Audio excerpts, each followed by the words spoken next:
আসসালামু আলাইকুম guys, welcome back to my YouTube channel আর কুকিং অ্যান্ড ব্লগ। আজকের এই ভিডিওতে আমি আপনাদের সাথে একটি নরম তুলতুলে কেকের রেসিপি শেয়ার করব। এর জন্য এখানে একটা পাত্রে 1 কাপ পরিমাণ ময়দা নিয়ে নিচ্ছি। এখানের মধ্যে অ্যাড করছি 1 চামচ বেকিং পাউডার অ্যান্ড হাফ চামচ বেকিং সোডা। এখন সব শুকনো ইনগ্রিডিয়েন্টসগুলোকে একসাথে মিক্স করে নিচ্ছি।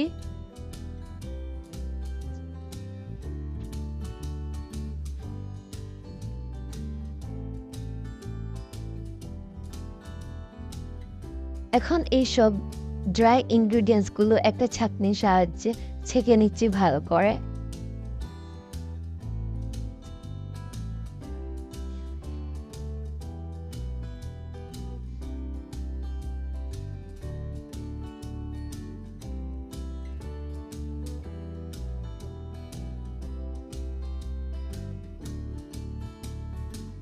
ছাঁকা হয়ে গেলে তারপর আবারও সব ড্রাই ইনগ্রিডিয়েন্টসগুলোকে একসাথে মিক্স করে নেব।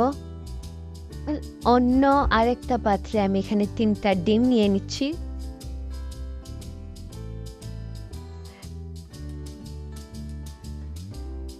এখন সব ডিমগুলোকে একসাথে ভালো করে মিক্স করে ফর্ম করে নেব। এরকম করলে হচ্ছে গিয়ে কেকটা অনেক নরম ও তুলতুলে হবে। এখন এইরকম একটু একটু করে এখানে আমি চিনি অ্যাড করছি। আপনারা এখানে আপনাদের চিনির পরিমাণ বাড়িয়ে এবং কমিয়ে দিতে পারেন। তারপর এখন এর মধ্যে আগে থেকে রেডি করে রাখা সব ড্রাই ইনগ্রিডিয়েন্টসগুলো দিয়ে দিচ্ছি। আবারও সবগুলো ভালো করে আস্তে আস্তে মিক্স করে নিচ্ছি। খেয়াল রাখতে হবে সবগুলো যাতে আস্তে আস্তে মিক্স করা হয়, বেশি জোরে না। বেশি তাড়াতাড়ি বা বেশি জোরে মিক্স করলে কেকটা ঠিক ভালো করে ফুলবে না। এখন এর মধ্যে অ্যাড করছি হাফ চা চামচ ভ্যানিলা এসেন্স। এখন আবারও সবগুলো একসাথে মিক্স করে নিচ্ছি।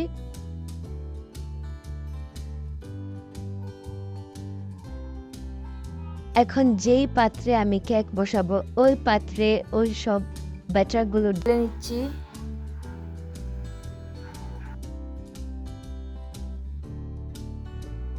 এখন বাটিটা হালকা করে এরকম জাকিয়ে নিচ্ছি যাতে চারিদিকে সমানভাবে থাকে ব্যাটারটা। এখন এখানে একটা পাত্রের মধ্যে একটু পানি নিয়ে এর উপর একটা স্ট্যান্ড বসিয়ে এর উপর কেকটা বসিয়ে দিলাম।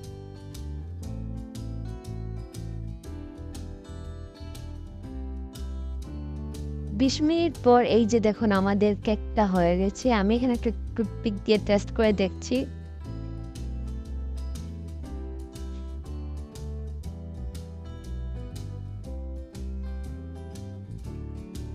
এটা ক্লিন আসেনি তার মানে হয়নি, এইদিকে দেখার পরও দেখাম হয়নি। তারপর আরো 5 মিনিট রেখে এরপর নামিয়ে নিচ্ছি।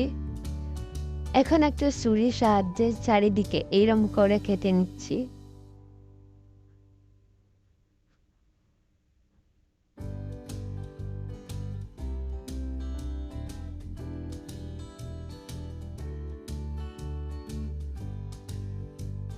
কাটা শেষে একটা পাত্রে ঢেলে নিচ্ছি। এই যে দেখুন, দেখতে পাচ্ছেন কেকটা কিরকম সুন্দর হয়েছে, একদম পারফেক্ট হয়েছে। আর এখানে দেখতে পাচ্ছেন যে এটা কিরকম সফট হয়েছে। আপনি ব্যাটারটা যত ফর্মি করবেন কেকটা ততই সফট হবে। সো আমার কেক রেডি। এখন আমি এটা পরিবেশন করে নিচ্ছি।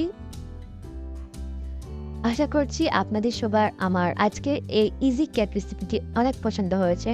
পছন্দ হয়ে থাকলে প্লিজ লাইক করবেন এবং চ্যানেলটা সাবস্ক্রাইব করবেন এরকম আরও মজার মজার ভিডিও পেতে। আল্লাহ হাফিজ।